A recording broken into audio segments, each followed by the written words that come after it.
Hello बच्चों, बहुत बहुत स्वागत है आपका अपने चैनल कक्षा गणित में। बच्चों, नया टॉपिक स्टार्ट करें इससे पहले चैनल को सब्सक्राइब जरूर करें और वीडियो को लाइक करें। स्टार्ट करते हैं नया टॉपिक पर आधारित जो प्रश्न आपने पढ़े हैं। इसके बाद अब कुछ आगे की बात करते हैं कि समाकलन किस किस टाइप से हो सकते हैं, समाकलन के प्रश्नों को हल करने की कितनी विधियां हैं। बच्चों, यहाँ पर पहली विधि है जिसको कहेंगे हम प्रतिस्थापन विधि। क्या कहेंगे बच्चों? प्रतिस्थापन द्वारा समाकलन। प्रतिस्थापन द्वारा समाकलन पहली आपकी ये विधि होगी। इसके बाद में एक दूसरी और आपको इससे आगे फिर एक और विधि मिलेगी जिसको हम कहेंगे आंशिक भिन्नों। क्या यहां पर आंशिक भिन्नों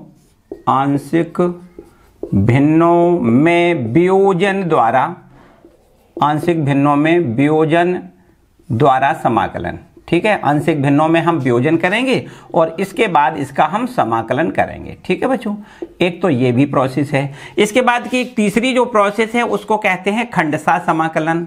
खंडशः समाकलन, ठीक है, खंडशः समाकलन। बच्चों, यहां पर हम कह सकते हैं कि समाकलन के प्रश्नों को हल करने की तीन विधियां हैं। ठीक है, पहली विधि प्रतिस्थापन द्वारा समाकलन, दूसरी विधि है आंशिक भिन्नों में वियोजन द्वारा समाकलन और तीसरी जो विधि है वो है आपकी खंडशः समाकलन। बच्चों, पहली विधि की बात करते हैं। प्रतिस्थापन द्वारा समाकलन कब करेंगे? जैसे अभी तक आपने जो प्रश्नों को जब फलन दिया जाता था उसका हम समाकलन करते हैं तो या तो वो स्टैंडर्ड फॉर्म में दिया जाता था, मतलब सूत्र के रूप में प्रश्न ही दिया जा रहा था, या फिर उसको हम हल करके किसी न किसी तरीके से हम उसको स्टैंडर्ड फॉर्म में बदल लेते थे, है ना, फिर उसका समाकलन कर देते थे। लेकिन बच्चों, यहां पर कुछ प्रश्न जो मिलेंगे ना, ऐसे भी प्रश्न मिल सकते हैं कि जिनका हम स्टैंडर्ड फॉर्म में बदल नहीं सकते। हम प्रतिस्थापन करेंगे तब वो स्टैंडर्ड फॉर्म में बदलेंगे, मतलब सूत्र के रूप में तब बदल जाएंगे जब हम उनका प्रतिस्थापन करेंगे।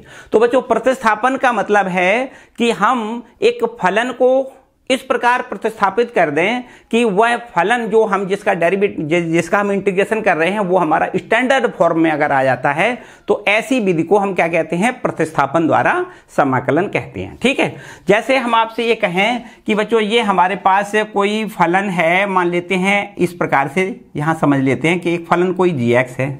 ठीक है, और यहां पर इसके साथ साथ में एक दूसरा गुणनफल में ऐसा ये इसका g डैश x लिखा है ना, और यहां पर dx, इसका मान लेते हैं समाकलन करना है। तो बच्चों क्या करना है? यहां पर इसका डेरिवेटिव यहां पर है ना। कभी कभी ऐसा होगा कि यहां पर इसका डेरिवेटिव यहां गुणा में दिया जाएगा, कभी कभी ऐसा होगा इसका डेरिवेटिव भाग में दिया जाएगा। तो गुणा या भाग में कुछ डेरिवेटिव हो तो उसको हम क्या करेंगे? इसको हम यहां पर प्रतिस्थापन करेंगे। इस प्रकार से मान लेते हैं gx बराबर यहां t मान लें। ठीक है, तो इसका हम अगर डेरिवेटिव निकालते हैं क्या हो जाता है? g डैश x हो जाता है। ठीक है, और फिर x के सापेक्ष t का अवकलन dx ओवर dt लिखना होता है, dx ओवर dt, और t का अवकलन t के सापेक्ष पता 1 होता है। तो बच्चों, ऐसा ना करके हम सीधा यहां पर dt जो लिखा ना, सीधा यहां मल्टीप्लाई कर देते हैं। इस प्रकार से g dash x into dx बराबर में यहां dt लिख लेते हैं और इस पूरे को हम क्या लिख देते हैं? dt में कन्वर्ट कर देते हैं। तो ये प्रश्न जो है ना, जो दिया गया प्रश्न है वो इस प्रकार से बदल जाता है। i बराबर इंटीग्रेशन, इसको हमने t माना है, चलो इसको t लिख लेते हैं, और ये टोटल जो है ना इसको हम dt लिख देते हैं। तो बच्चों, अब ये देखो स्टैंडर्ड फॉर्म में बदल गया है ना। x की पावर n वाला फॉर्मूला यहां लगा सकते हो भाई। यहां पर t का एक पावर मानेंगे तो जब समाकलन करेंगे तो t की पावर 2/2 प्लस कांस्टेंट ऐसे लिखेंगे। बस t का मान यहां से जो हमने माना है ना उसको यहां रख देंगे तो हमें कुछ इस प्रकार से मिल जाएगा gx और इसका स्क्वायर बटे में 2 प्लस कांस्टेंट। बच्चों, इसका ये हमारा समाकलन इस प्रकार कर लेते हैं। ठीक है, तो याद रखिएगा कभी क्या होगा कि जब प्रतिस्थापन का कोई प्रश्न होगा तो उसको पहचानोगे कैसे? बच्चों, प्रश्न जब बोर्ड एग्जाम में आपसे पूछा जाएगा तो लिखा नहीं मिलेगा कि वही प्रतिस्थापन विधि से बताइए या इसको हम खंडशः समाकलन से करना है, किस प्रोसेस से करना है, ऐसा लिखा नहीं मिलेगा। आपको बस समझना है कि भाई किस प्रोसेस से ये हल हो जाएगा। तो उसमें क्या समझना है, समझने वाली बस केवल यही बात है कि एक फलन को जिसको हम प्रतिस्थापन करेंगे उसका डेरिवेटिव उसमें होना चाहिए, चाहे वो गुणा में हो या भाग में हो, लेकिन उसका डेरिवेटिव जो भी हम जिसको भी प्रतिस्थापन करेंगे उसका डेरिवेटिव निकालो तो डेरिवेटिव उस फलन में होना चाहिए। उस पूरे प्रश्न में एक फलन ऐसा होगा जो उसका डेरिवेटिव होगा। तो बस ये हमें समझ लेना है, और अगर ऐसा मिलता है तो हम प्रतिस्थापन विधि से उसको हल करेंगे। ठीक है बच्चों, एक एग्जाम्पल समझें और इसके बाद देखो सारे प्रश्न एकदम बड़े आराम से आएंगे। और इसके बाद बच्चों ये आंशिक भिन्नों में वियोजन द्वारा समाकलन, इससे आगे वाला टॉपिक होगा, उसमें आपको सीखना है। और इसके बाद लास्ट में आपको खंडसा समाकलन सीखना है। तो 3 टॉपिक है ना, पहले आपको यहां आज प्रतिस्थापन द्वारा समाकलन पहले पढ़ना है, और इसके बाद में आंशिक भिन्नों के द्वारा और फिर समाकलन पढ़ना है, लास्ट में खंडसा समाकलन। ठीक है, तो चलिए एक पहले प्रश्न लेते हैं। ये मान लेते हैं बच्चों इस प्रकार से है कि 2x इंटू में साइन एक्स स्क्वायर प्लस 1, ये मान लेते हैं बच्चों ये हमारा कोई प्रश्न है। ठीक है, इसका हमें समाकलन करना है। इस तरीके से प्रश्न कोई दिया जाए कि समाकलन करिए 2x इंटू में साइन एक्स स्क्वायर प्लस 1 का समाकलन करके बताओ। क्या करना है बच्चों, ध्यान से समझना। जैसा कि अभी हमने आपको बताया कि यहां पर एक कोई ऐसा फलन जरूर होगा जिसको अगर हम प्रतिस्थापन करें और उसका डेरिवेटिव निकालें तो उस प्रश्न में उस डेरिवेटिव का मान जरूर होगा। तो बच्चों यहां पर आप समझ सकते हो कि अगर हम यहां एक्स स्क्वायर प्लस 1 को टी मान लें, ध्यान से बच्चों यहां ध्यान देना है कि यहां से हमने इसी को क्यों माना, इसी को प्रतिस्थापन क्यों किया, एक्स स्क्वायर प्लस 1 को टी क्यों माना, हमने इसलिए माना क्योंकि इसका हम जब डेरिवेटिव निकालेंगे तो यहां पर इसका डेरिवेटिव कितना होगा बच्चों बताओ, इसका डेरिवेटिव होगा 2x, 1 का हमें पता है 0 होता है, फिर यहां dx बटे dt बराबर 1 लिखते हैं। तो यहां पर सीधा सीधा जो बटे में dt होता है ना उसको हम सीधा सीधा यहां पर इस प्रकार लिख देते हैं। ठीक है, तो हमारे पास यहां पर 2x इंटू dx बराबर 2dt लिखने का यहां ऑप्शन मिल गया कि भैया 2x dx है उसको हम dt के बराबर लिख सकते हैं। तो ये बच्चों यहां पर देखो ये जो प्रश्न आपको दिखाई दे रहा है ये 2x लिखा है, ये dx है, यहां पर 2x इंटू dx को हम dt लिख सकते हैं बिना किसी सोचा विचारी के। एक स्टेप बढ़ा के बता दें कि भाई यहां पर तो साइन है, ठीक है, यहां पर साइन है, ये लिखा है एक्स स्क्वायर प्लस 1, ठीक है, यहां पर 2x इंटू dx, यहां ऐसा लिख दे भाई 2x इंटू dx को एक साथ रखने से शायद समझ में ज्यादा अच्छा आ जाए। तो 2x इंटू dx को बच्चों हम dt लिखेंगे, बिल्कुल ठीक है। साइन अपना ज्यों का त्यों रहेगा, जबकि हमने एक्स स्क्वायर प्लस 1 को t माना है तो यहां इसको t लिख दें और इसको हम यहां पर dt लिख दें। तो बच्चों ये देखो स्टैंडर्ड फॉर्म में हमारा बन गया, मानक रूप में बन गया। भैया साइन टी का तो हम समाकलन जानते हैं ना, हमने सीधा सीधा फॉर्मूला पढ़ा है कि साइन टी का समाकलन होता है माइनस कॉस टी, एक कांस्टेंट लगाना होता है, बस टी का मान रखते ही हमारा आंसर आ जाएगा। क्या करना है, माइनस कॉस टी, टी की वैल्यू कितनी रखनी है, एक्स स्क्वायर प्लस 1। तो बच्चों यहां से देखिए हमारे पास ये इसका समाकलन करके आंसर मिल गया।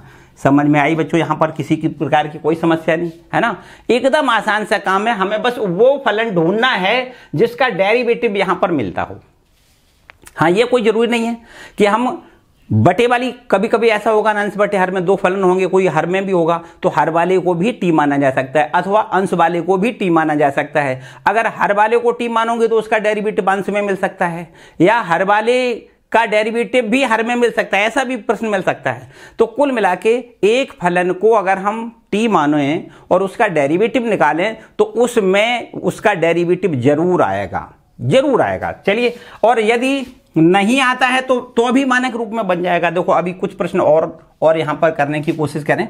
चलो यहां पर एक और प्रश्न लिख लेते हैं, लिखा है 10 की power 4 under root x into में sec square under root x, और यहां पर बटे में अंडर रूट एक्स लिख दें। ये भी देखो बच्चों प्रश्न है आपका, है ना, ये भी इसको समझो कि भाई यहां पर ये प्रतिस्थापन से हो सकता है या नहीं हो सकता, इसको समझने की कोशिश करो।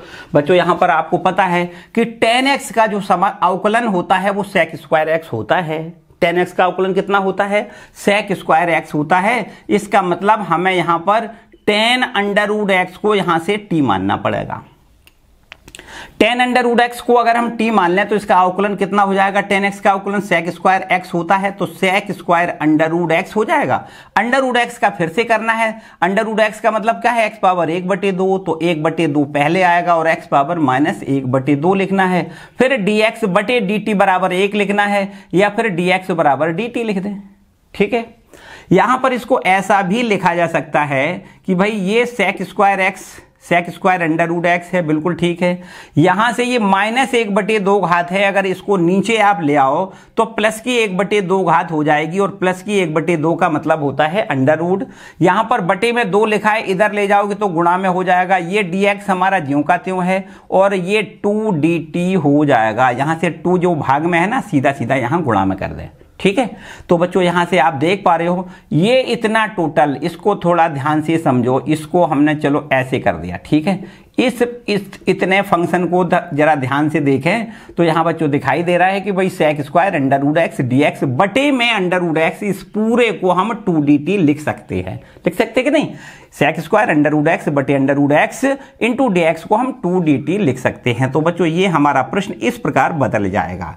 देखो ध्यान दें, यहां पर हमने 10 अंडर रूट एक्स को क्या माना है, t, तो इसको तो हमें t लिखना है, घातें 4 हैं तो यहां पर t की पावर 4 हो जाएगा। और इस पूरे घेरे में जो बंद हमने पूरे फलन को किया है, इस पूरे को हम क्या लिखेंगे, 2dt लिखेंगे। ठीक है बच्चों, समझ में आई बात कि नहीं। इसको यहां 10 अंडर रूट एक्स को t मानो, और t की पावर यहां पर 4 है, तो यहां देखो t की पावर 4, और इसको पूरे को लिखना है 2dt। बस यहां 2 को बाहर निकालते हम यहां इसको देख सकते हैं कि बिल्कुल हमारा मानक रूप में ये बन के तैयार हो गया है ना।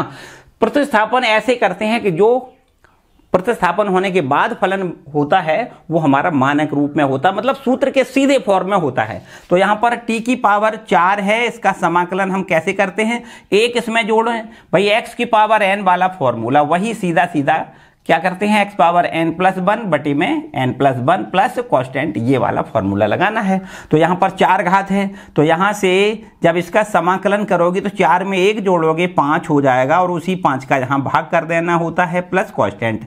अब t का मान लिखते इसका आंसर आ जाएगा। ठीक है, 2y5 लिखना है और t की वैल्यू लिखनी है। t का मतलब 10 अंडर रूट एक्स, और इसकी पावर कितनी, 5 लिखना है प्लस कांस्टेंट। ठीक है, 5 पावर आप यहां पर लगा सकते हो, या यहां भाई इसको ऐसा लिखा जा सकता है, यहां पर इसको ऐसा भी लिखा जा सकता है, यहां 5 लिख दें। ठीक है, 10 की पावर 5 अंडर रूट एक्स, यहां प्लस कांस्टेंट, ये बच्चों इसका आंसर है। ठीक है, करेक्ट है बच्चों, समझ में आई बात। ये यहां पर हमने फॉर्मूला अप्लाई किया है, अगर आप चाहो तो यहां इसको भी नोट कर सकते हो। ठीक है बच्चों, क्लियर हो गया।